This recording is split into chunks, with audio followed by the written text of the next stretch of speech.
Голодал. На.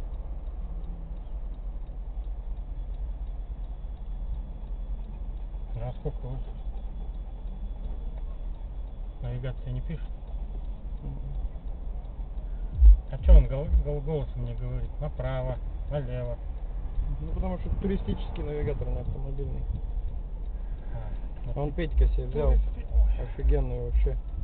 Стоил около 5000, но он такой здоровый, красивый там. Который за пиво пьет? Чего? Ай. А что он такой дешевый, если он обалденный? Да это не дешевый, это нормальный.